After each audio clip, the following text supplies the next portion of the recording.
Hello students, how are you. बच्चों, 12th class में आपका जो बुक है उसमें शॉर्ट स्टोरीज में the crown the tiger king चल रहा है।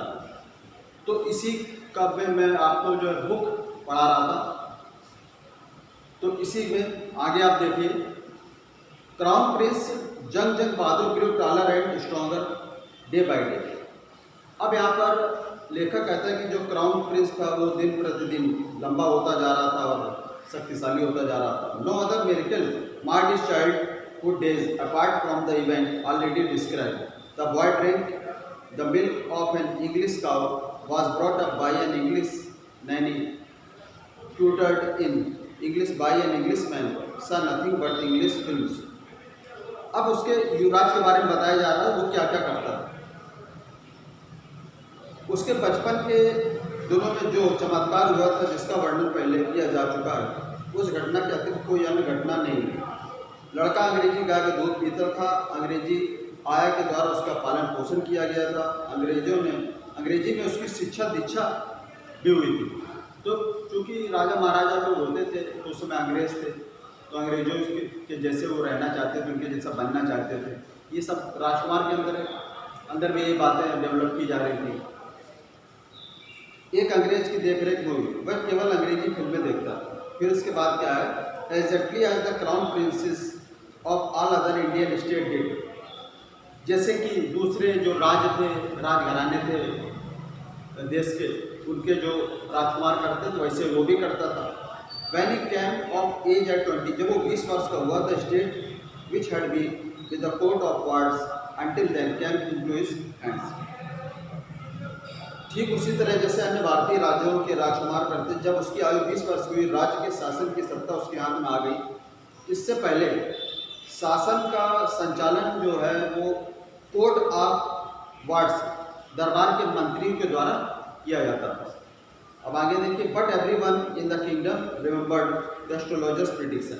लेकिन क्या बात थी कि राज्य के प्रत्येक लोग को ये मालूम था कि उस जो भविष्यवक्ता ने क्या भविष्यवाणी की थी। मैंने continue to discuss the matter, बहुत से लोग इस मामले की चर्चा करते रहे। Slowly it came to the Maharaja सियर, धीरे से ये बात महाराज के कान में गई। There were innumerable forest in the Pratibandhapuram state, Pratibandhapuram जो राज्य था उसमें बहुत से जंगल थे। दे हैड टाइगर्स, उनमें बाघ थे, उनमें जो है चीते थे। The Maharaja knew the old saying, महाराज को भी पुरानी बात याद आई। You may kill even a cow in self defence. उनका ऐसा मानना था कि आप आत्मरक्षा में गाय को भी मार सकते हैं। There could certainly by be no objection to killing tigers in self defence. तो उसमें तो था कि अपने स्वयं की रक्षा में अगर कोई टाइगर्स वगैरह को मारे तो कोई इसमें बुराई नहीं है। The Maharaja started out on A tiger Hunt, फिर वो टाइगरों का शिकार करने लगा, बाघों का शिकार करने लगा। फिर आगे क्या था, Maharaja was thrilled beyond measures when he killed the first tiger. तो महाराज को बहुत खुशी हुई जब उसने जो है पायलट चीता मारा। He sent for the state astrologer and showed him the dead beast. फिर उसने जो राज्य के जो ज्योतिषी था उसके पास शोड हिम द डेड, उसे मरा हुआ प्राणी दिखलाया। What do you say now? He demanded. फिर उसने कहा आप क्या कहते हैं? Your Majesty may kill 99 tigers in exactly the same manner, but the astrologer drawled. But what? Speak without fear. But you must be very careful with the 100th tiger. तो उस जो है एस्ट्रोलॉजर ने कहा कि महाराज आप 99 मार दें, लेकिन जो सवा होगा उससे क्या होगा? But you must be very careful, उससे आपको अवश्य बहुत सावधान रहना पड़ेगा, हो सकता है वो आपको मार दे। ये भविष्य वक्ता ने उससे कहा। फिर क्या होता है, फ्रॉम दैट डे, उस दिन से, it was celebration time for all the tigers innovated Pratibandapuram. उस दिन से भविष्य में प्रतिबंधपुरम में रहने वाले सभी बाघों का उत्सव काल शुरू हो गया। The state had banned tiger hunting by anyone except the Maharaj. राज्य ने इस बात पर प्रतिबंध लगा दिया कि महाराज के अलावा कोई भी बाघों को मार नहीं सकता।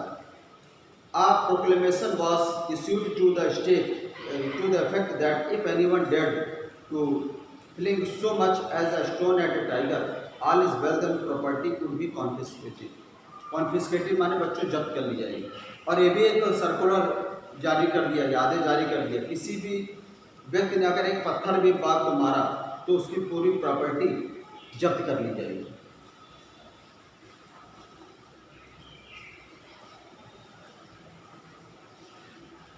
फिर आगे क्या है, the Maharaja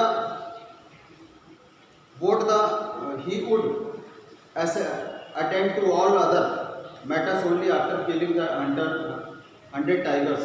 Initially the king seemed well set to release this ambition. Not that he faced no tigers. There were times when the bullet missed its mark. The tiger leapt upon him and fought the beast with his hair hands. Each time it was the Maharaja who won. अब महाराज tiger बारे में बतलाया जा रहा। फिर महाराज ने शपथ ली थी कि वो 100 बाघ मारने के बाद ही राज्य के अन्य कार्य देखेंगे। शुरू में ऐसा लगा कि महाराज अपनी महत्वाकांक्षा, अपने एम्बिशन को पूरा करने में अच्छी प्रकार से जुटे हुए हैं। ऐसा नहीं था कि उनको खतरे का सामना ना किया हो। ऐसा भी अपॉर्चुनिटी, ऐसे भी उनके सामने अवसर आए कि उनका निशाना चूक भी गया बच्चों। और हमेशा तो नहीं कि कोई भी निशाना लगा, हमेशा निशाना लगे, कभी कभी कोई गलती भी हो जाती है। बाघ उसके ऊपर झपटा और महाराजा निहत्थे होने पर भी बाघ से लड़ा। हर बार महाराज की जीत हुई। तो ये बच्चों ये है पूरा, ये पढ़ा दी कुछ आपको पैराग्राफ मैंने।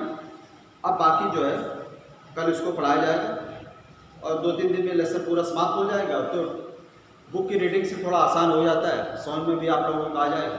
शॉर्ट लेसन होंगे, उसको केवल समराइज कर दूँगा। तो आप लोग पढ़ते रहिए, जो मैं पढ़ा रहा हूँ उसको समझिए, वीडियो को पॉज करके देखिए। Thanks for today.